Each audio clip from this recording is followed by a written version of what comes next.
Katika jina la Yesu, nikitumai ya kwamba kila mtu mahali penye uko salama na unaendelea kumwabudu Mungu kulingana na vile yeye anataka, sio kulingana na mawazo yako ama mawazo ya watu ambao wamekataa Mungu.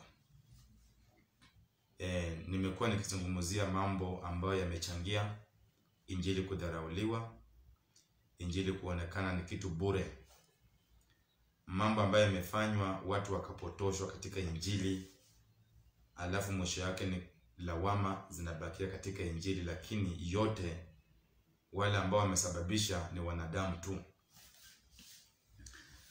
Kuna mambo ambayo nimeongelea ambao sitarudia, na nataka tena nichukue kipengele kimoja, mambo ambayo yamefanya watu wakaanguka katika injili na kuonekana ya kwamba injili haiko sawa, na ilhali ni watu wenyewe ndio hawako sawa. Kile ambacho kinanishangaza kwamba watu wanasema kwamba injili haiko sawa, lakini watu wenyewe ndio wamekosa kuwa sawa. Sasa wanachukua lawama wanawekea injili, kwa sababu injili, ukweli wa injili ni Mungu mwenyewe, na Mungu yuko sawa. Mungu ni mtakatifu, lakini viumbe vyake ndio vinaasi, alafu vinachukua lawama yote vinamwekea Mungu. Hakuna siku injili itakuwa na dosari, ila tu wale ambao ni viumbe vya Mungu ambao wanagairi, wanakuwa waasi katika lile neno ambalo wamefundishwa, hapo ndipo kunakuwa na shida. Ama wengine kukataa mafundisho ambayo ni ya Mungu. Nataka kuongelea jambo moja ambalo pia limechangia katika injili kuonekana ni bure, ambalo litaweza kutusaidia mimi na wewe unapoingia katika undani, ili ukapate kuelewa ni kitu gani ambacho unafaa kurekebisha katika mahali pale. Jambo ambalo nataka kuzungumzia usiku wa leo ni watu wengi wamekataa marekebisho. Katika hii dunia, kama kuna hali ngumu ambayo utapitia katika maisha, ni hali ya kurekebisha mambo ili yakawe sawa kulingana na Mungu. Hii ni hali ambayo inahitaji watu ambao wamekomaa katika ulimwengu wa roho, sio kukomaa katika miaka. Mtu ambaye ameamua kutii, akaamua kusema ya kwamba nitanyenyekea chini nikuwe kama mtoto mdogo. Ndio mfano Mungu alisema unapotaka kuwa mkubwa lazima ujishushe chini, ukue kama mtoto mdogo na ukue tayari kutumika. Unataka utakuwa sawa katika hii kazi ya Mungu. Na jambo la watu kukataa marekebisho linaanza hata katika injili. Kabla hatujafika katika hii dunia, kama watumishi wa Mungu wenyewe hawako tayari kurekebishwa, wale ambao wamemwamini Kristo, sisi ambao tumeokoka, ambao ni waumini, wafuasi wa Kristo, hatuko tayari kurekebishwa na Kristo mwenyewe. Hiyo ndio chanzo cha uasi, na hiyo ndio chanzo cha kufanya watu kuangalia injili na kuona kwamba injili hii haina ladha. Ili kuweka hata wakati wa mitume, kuna watu ambao walitumwa na Mungu wakakataa kurekebishwa, wakajifanya kwamba ni watu wajeuri sana. Wakati wa manabii walikuweko. Hata katika wakati wa mitume, wakati wanafunzi wa Yesu, kulikuweko na watu kama hao ambao hawakuwa tayari kurekebishwa. Hata wakati wa mitume, wakati injili ilikuwa ikiendelea, Paulo akihubiri, Petro akihubiri, wakina Apolo wakihubiri, kuna baadhi ya mitume waliokataa kurekebishwa. Ani kukataa kurekebisha ni kusema kwamba wewe ni Mungu, wewe uko 100% zaidi ya 100 kwa utakatifu. Hakuna jambo lolote ambalo unafaa kushughulikia. Lakini kumbuka, Mungu mwenyewe anasema ya kwamba umeyatenda mambo yote mazuri, lakini kuna jambo moja ambalo Mungu anakusihi ya kwamba ukalishughulikie. Mungu anaongea na kanisa la Waefeso katika Ufunuo wa Yohana. Mungu anaongelesha kijana tajiri aliyemwendea kumuuliza afanye nini akauridi ufalme wa Mungu. Mungu anamwambia kwamba kuna kitu kimesalia. Mungu anaongea na Nicodemus. Namwambia Nicodemus, so unataka kuingia mbinguni, kuna kitu kimesalia. Lazima uzaliwe mara ya pili. So kila mtu, hata kama ni mtumishi wa Mungu, umeokoka, unahubiri, unafanya kazi yote ya Mungu, kuna jambo ambalo unafaa kushughulikia katika maisha. Paulo alikuwa anahubiri, lakini anasema ya kwamba ninahubiri, lakini kuna wakati ambapo najipata ya kwamba sijatenda yale ambayo Mungu anataka nitende. Napata ya kwamba mwili na roho vinabishana. Ninapata kwamba nimetimiza mapenzi ya mwili ambayo nilikuwa nafanya nitimize mapenzi ya roho.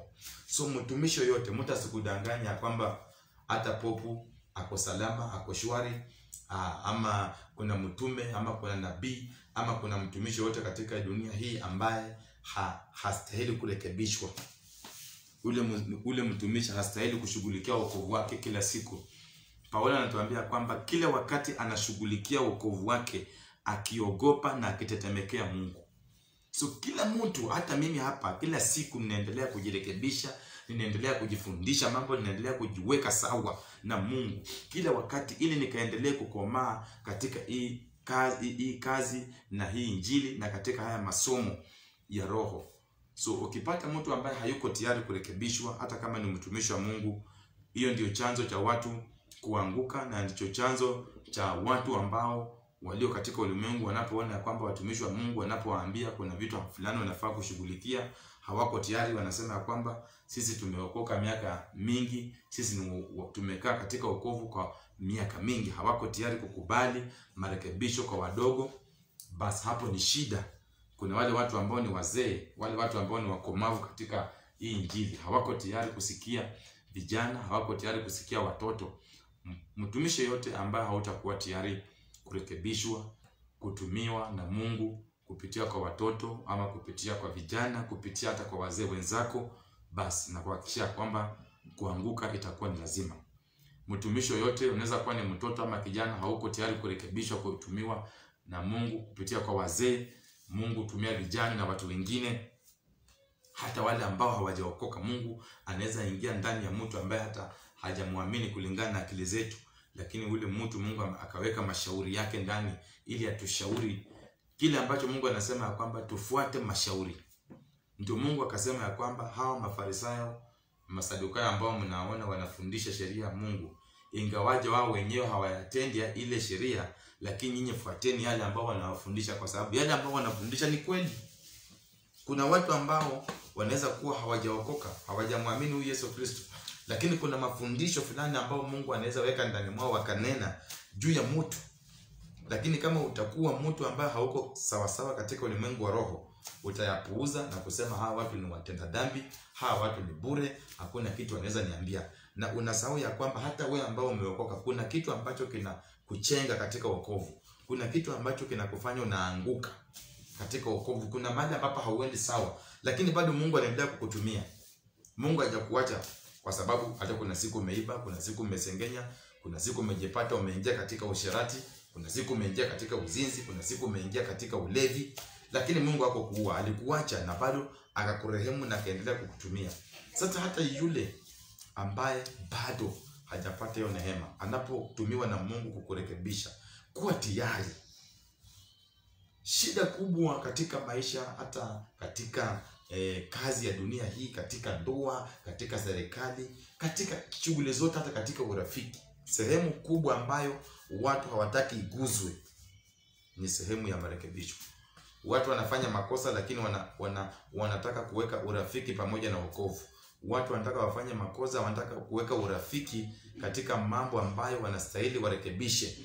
Sasa mtu anakuja anasema kwamba huyu ni ndugu yangu, tumetoka naye mbali, lakini yale ambayo unayatenda sio mema.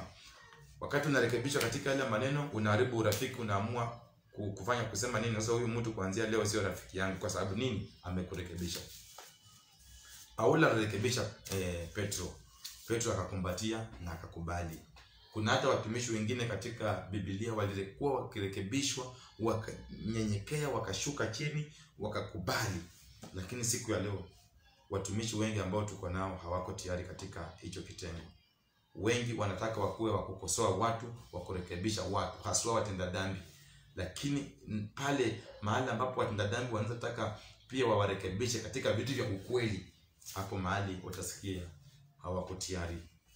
Na tena watumishi ambao wanaonekana kuwa ni viongozi hawako tayari pia kurekebishwa na wale walio chini yao, kwa sababu wanajiona kwamba hao ndio wamefika, na hao mahali ambapo wamefikia katika wokovu hawastahili kuona mtu wa chini akinyoosha mkono juu yao akiwaambia kwamba ndugu ama dada, askofu, wewe mtume, wewe pale mwinjilisti, tunakuomba katika hili jambo na lile rekebisha.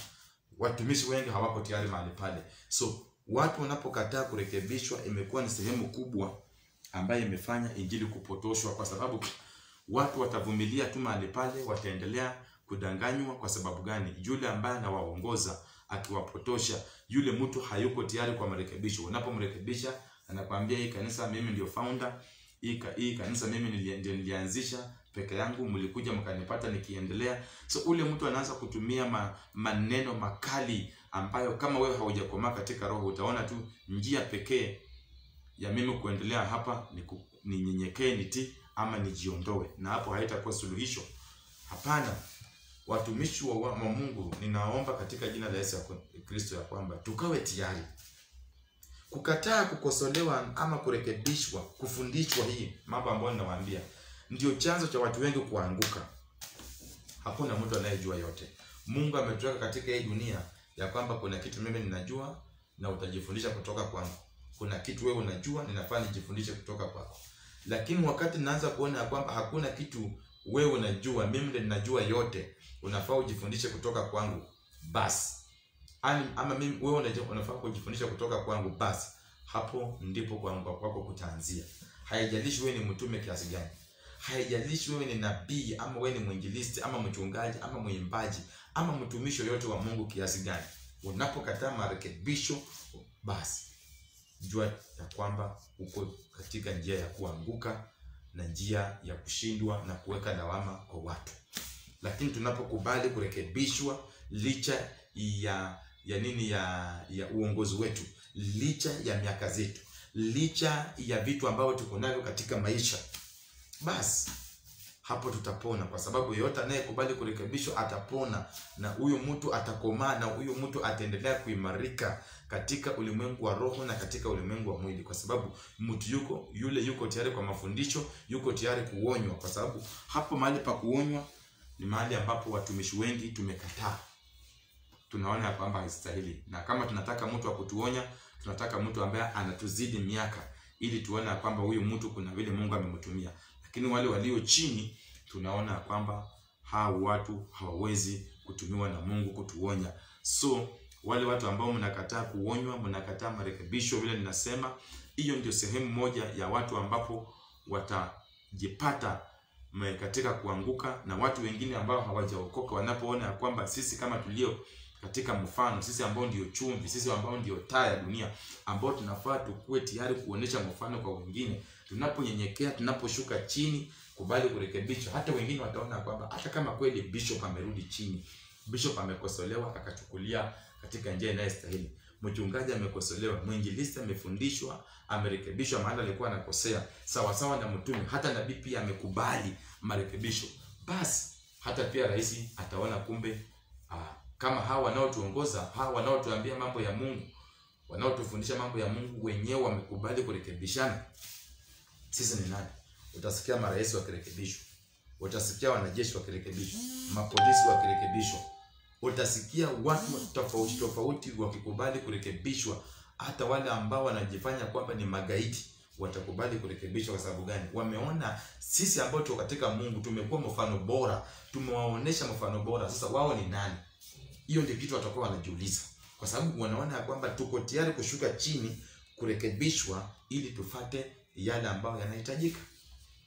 Angalia watumishi wengi siku ya leo sio hivyo. Kwa mfano, unapoangalia katika nchi ya Rwanda, kuna serikali pale imeweka mikakati ya kwamba kanisa linafaa kuwe safi, kanisa linafaa lihakikisha kwamba linafikia yale mazingira ambayo yanahitajika. Na kama hujafika mahali pale, kanisa lako linafungwa. Lakini unasikia kuna watu ambao watumishi wa Mungu wanaanza kubweka pale, wanaanza kulaani hata yule rais, kwa sababu hawako tayari kurekebisha. Mtumishi wa Mungu anataka mahali anakuja kuomba ambapo ni kanisa, hakuna hata choo, hakuna hata maji. Pale mahali ni pachafu zaidi. Serikali inapoamuka na kurekebisha mahali pale, unasikia hapana, kwa nini baa nazo? Ndio, hakuna shida, hata pia baa zinaangaliwa. Hata baa zisipoangaliwa, sisi kama Wakristo ndio mfano. Hatuwezi abudu Mungu mahali pachafu, na tunasema usafi na Mungu inaambatana. Lakini serikali inapoamuka na kusema kwamba tudumishe usafi, mahali ambapo tunaabudu Mungu, unasikia kwamba tunaanza kulaumu serikali, tunaanza kusoa serikali, kuanza kutishia yule rais, tunaanza kumlaani, kuona kwamba hajafanya jambo ambalo liko sawa. Lakini ukiangalia usafi unahitajika kila mahali. Kwa boma yako unahitaji usafi. Na kama unataka usafi, kuna wale watu ambao wanahitaji usafi. Ndio maana wakati tunakusanyika usafi tunauhitaji. Lakini siku ya leo, hebu angalia hapa Kenya sasa hivi. Kuna huyu jamaa anajiita kwamba ni katibu wa mazingira, Geoffrey Musiria. Anatembea akiangalia, je, sauti za muziki katika kanisa ziweke katika kiwango ambacho kinastahili. Lakini nasikia sisi watumishi hatuko tayari katika kurekebisha katika ile eneo. Unataka uweke muziki yote kutishia watu, kuna vyombo vya kutisha. Unaambia watu mimi niko na vyombo my friend. Mungu amenipatia vyombo, lakini zile vyombo Mungu hajakupatia usumbue majirani. Majirani wanafaa walale wakiwa na hizo vyombo. Mungu hajasema kwamba tukiwa na vyombo sasa watu wasilale. Hapana. Lakini wewe unaanza kuambia najeba, unaanza kuambia serikali ya kwamba kuna mahali fulani, kuna muziki, kuna nini. Lakini ukweli ni ya kwamba tunastahili, huo ndio ukweli, ya kwamba tunastahili kuendelea, kunastahili kuhakikisha ya kwamba kazi ya Mungu inastahili kusonga viwango hadi viwango vingine. Hiyo ndio kitu ambacho tunastahili kujua. Lakini siku ya leo angalia mikesha. Kuna mahali kuna mikesha, sauti zote zimewekwa. Sauti zote zimewekwa kuhakikisha kwamba utukufu wa Mungu. Wacha tuangalie kwanza hali ya mitambo ndio turejelee.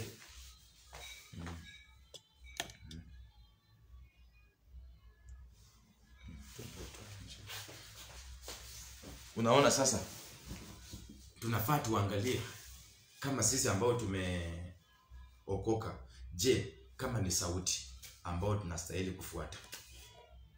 Mahali ambapo tuko na kanisa, usafi unaangaliwa. Tunapoambiwa na serikali tuangalie usafi, tunaanza kulaani serikali. Tunapoambiwa tuweke muziki wetu katika hali ambayo ni ya kiasi, sisi ambao tuko hapa ndani tusikilize, kuabudu, tunataka kila mtu asikie. Kwa sababu gani? Hatuko tayari. Tunaanza kulaumu ule katibu wa mazingira, tunaanza kumlaani, kumuombea mabaya. Kwa sababu gani? Hatuko tayari kurekebishwa. Lakini kweli ni ya kwamba sisi tunapoabudu, Mungu anasema ya kwamba hata tayari kabla haujaomba anajua. So kuabudu gani ambapo tunataka tuweke muziki ya kutishia watu? Na ni usiku. Kweli utatusaidia kuabudu gani? Kama ni mazingira, mahali kanisa yenyewe iko hata choo hakuna. Mahali kanisa yenyewe iko kiangalia mazingira ni mabovu. Unapoambia tengeneza mazingira, ndio tunaamini ya kwamba katika kila viwango kuna viwango tofauti tofauti katika maisha. Lakini hata mahali penye huko hakikisha usafi. Mahali penye huko usafi, hakikisha kwamba kelele. Watu tunakuwa katika mkesha, tunahakikisha kwamba majirani wa hiyo area hawalali. Hata kama hawajaamini Kristo, hata ndio tunataka wasikie Injili, lakini pia tukue na nidhamu. Lakini hapo watumishi wa Mungu hatuko tayari kurekebishwa. Unajua kama sisi watumishi wa Mungu hatutakuwa tayari kurekebishwa. Sasa tunahitaji maskari warekebishwe aje. Tunahitaji serikali ambayo rais, magavana na maseneta watarekebishwa aje kama sisi watumishi hatuko tayari kurekebishwa. Watarekebishwa aje? Huo ndio ukweli. Kukosa kurekebisha kumechangia watu kupotosha watu wengine katika Injili. Kwa sababu mtumishi anapoambiwa kwamba mambo ya kuomba na kufunga, kuambia watu wasikule, hii vitu angalia tena katika njia nyingine, katika nia nyingine, mtumishi hayuko tayari. Sasa Mungu anakufanya ati kwamba ndio muone, ndio aongee na wewe. Haufai kukula chakula. Unapokuja waambie mtumishi kwamba hebu tena enda ukachambue hicho kitu Mungu alikuwa anamaanisha nini. Unapata kwamba mtumishi hayuko tayari. Na anafundisha watu. That's why unasikia pale Shakahole walifundishwa ya kwamba waombe, wafunge mpaka wakufe ndio wataingia mbinguni. Lakini unapokuja urekebisha hapo mahali, unasikia watumishi wengine wanalalamika. Kweli kuomba na kufunga mpaka saa hii, unakataa kukula ndio uone Mungu mpaka saa hii bado unaendelea? Kama wewe ni mtumishi na hiyo tabia kweli. Wewe ukitaka kuona mama yako, unaomba ndio ufunge ndio uende muone. Mama tu mzazi hapa, unaenda kwa mama mzazi wakati wote, unamfikia, mnaongea naye, lakini hapa kwa Mungu unaambiwa usikule. Unajinyima.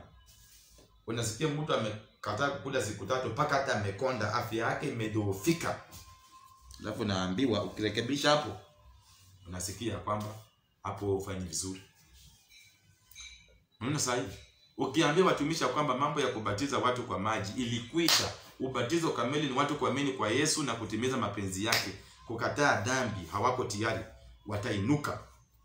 Sasa mtu akienda kwa maji kuoga kweli, kwa kuingiza ndani ya maji, huyo mtu amebatizwa kweli. Sasa akitoka ndani ya maji kila siku anakuanga naoga, anakunywa maji, dhambi bado anaendelea kutenda. Sasa hii ya kutumbukiza kwa jina la Baba na Mwana na Roho Mtakatifu ndio itamfanya yule mtu awache dhambi. Unapoambia watumishi muangalie hiyo kipengele tena, rudi tena uulize kwa Mungu kwa hiyo kipengele ilikuwa inamaanisha nini. Utasikia hapo mahali watu hawataki kurekebishwa. Fungu la 10 kwa mfano, ukiambia watumishi kwamba sasa mambo ya kutoa fungu la 10 kwa hiyo mambo ilishakwisha. Sasa watu ambao unatoa kwa moyo, unatoa kulingana na yule Mungu amekubariki kwa moyo, kulingana na yule Mungu anakuongoza.